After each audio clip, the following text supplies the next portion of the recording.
Magandang gabi sa bawat isa. Muli, night devotion tayo. At ngayon ay dito na tayo sa chapter 24, verse 1 hanggang 11 yung ating babasahin. Pero ngayon, explain ko muna yung aking natutunan dito sa Isaiah chapter 23, verse 11 hanggang 17. At ang aking nakuhang aral dito ay itong verse 15 at itong verse 16. Verse 17. Sabi dito, 70 taon malilimot ang Tiro, sintagal ng buhay ng isang hari. Ngunit pagkatapos ng panahong iyon, siya'y muling babangon. Ang pagkakaunawa ko po dito sa verse 15, 70 taon. Ang pagkakaunawa ko po dito at base po sa aking pag-aaral,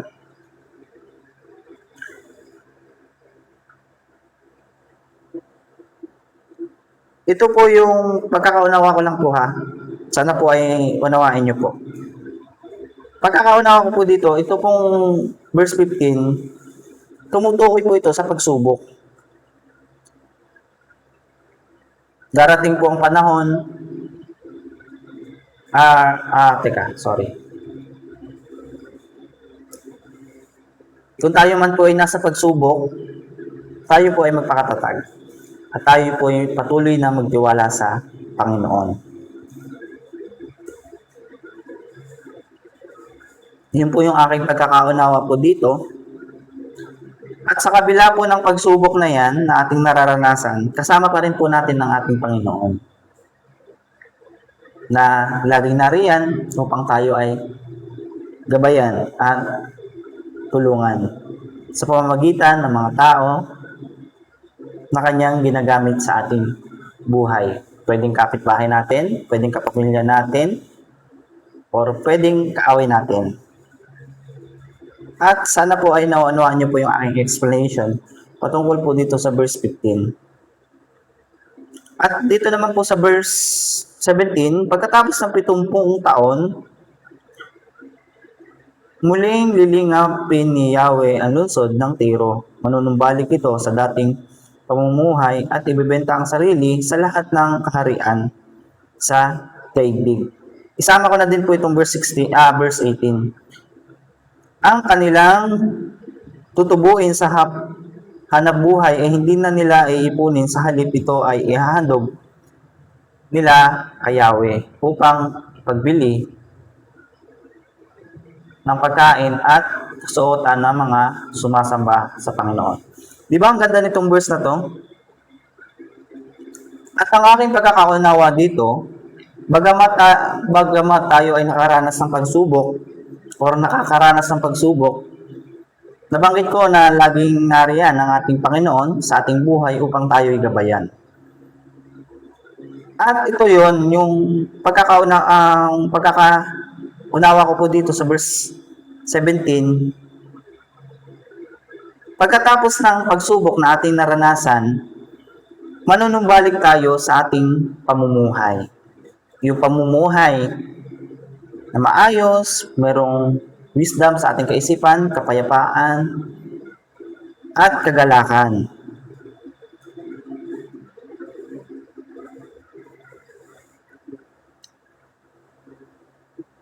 At pagkakaunawa naman po dito sa verse 18, ang kanilang tutubuin sa hanap buhay.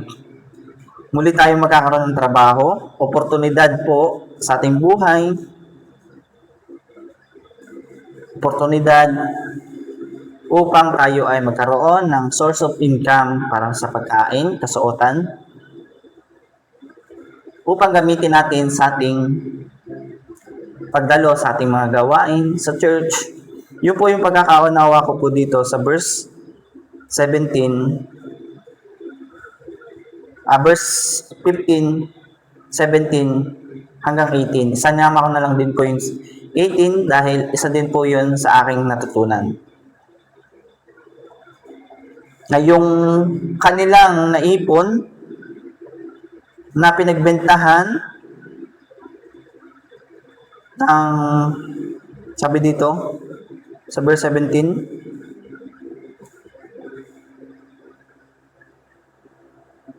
"Pitumpung taon muling lilingapin ni Yahweh ang lungsod ng Tiro. Manunumbalik ito sa dating pamumuhay at muling ibebenta ang sarili sa lahat ng kaharian. Ang kanilang natipon sa hanap buhay, yung nagkaroon sila ng trabaho, yung mga taga-Tiro, muli sila nakabangon. Yung kanilang pinagtrabahuhan, na kanilang kinitang pera, ay inihandog nila sa church at isa yung sa aking pong natutunan dito. At nakakagalak po dahil tayo po yun, mga tao na umaattend sa church, nagtatites, nag-o-offering. Tayo po yung sinasabi po dito. At nakakagalak na isa po tayo sa ginagamit ng ating Panginoon upang gamiting pagpapala sa ating mga pastor at pastora. Sana po ay naunawaan niyo po yung aking gusto ko pong iparating dito sa verse 18. At kung meron po kayong hindi naunawaan dito po sa aking sinasabi, aking explanation patungkol po dito sa verse 15 hanggang 17 to 18, pwede po kayo mag-comment po dito sa baba ng aking video at sisikapin ko po na ipaliwanag po ito ng mas maayos. At ngayon po ay dito na po tayo sa verse 1 ng chapter 24 ng Isaias.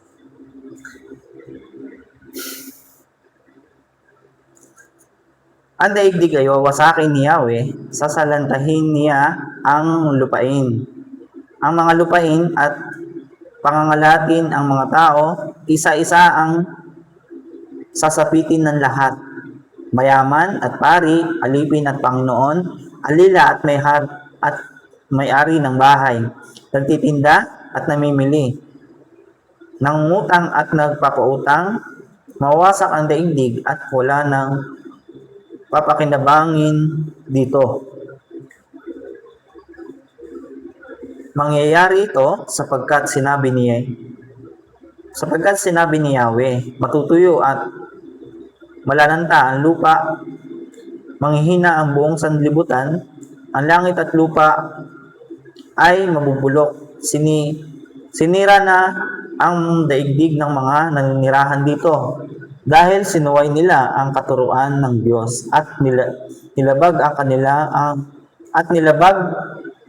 ang kanyang mga utos. Winasak nila ang walang hanggang tipan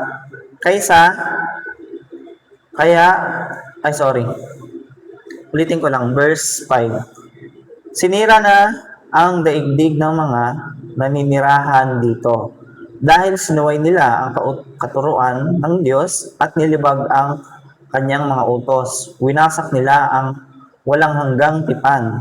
Kaya susumpain ng Diyos ang daigdig at magdurusa ang mga taong dahil sa kanilang kasamaan, mababawasan ang naninirahan sa lupa, kakaunti lamang ang matitira sa kanila. Mauubos ang alak, malalanta ang ubasan, ang mga nagsasaya ay daranas ng kalungkutan. Ang masasayang tugtog ng tamburin ay hindi na maririnig, titigil na ang ingay ng mga nagsasaya. Mapaparam ang masasayang tunog ng lahat ng alpa. Mawawala na rin ang pag-iinuman ng alak sa saliw ng awitan. Ang alak ay magiging mapait sa panlasa. Magulo ang lungsod na winasak ang pintuan ng bawat tahanan ay may nakaharang upang walang makapasok. Sa mga lansangan ay sumisigaw sila dahil kulang ng alak, nawala ang kagalakan at nauwi sa kalungkutan. Lahat ng kasayahan ay napawi sa lupa. At yun, hanggang dito na lamang po muli. Bukas ko na lang po muli siyang i-explain kung ano po yung aking natutunan dito sa verse 1 hanggang 11 ng Isaiah chapter 21. Muli, kita-kits po tayo sa ating night devotion bukas po ng gabi. At ngayon ay dito na po tayo sa bukas sa verse 12 hanggang 20 yung ating babasahin bukas. Yun lamang po at maraming pong salamat. God bless po sa inyo pong lahat. Bye-bye!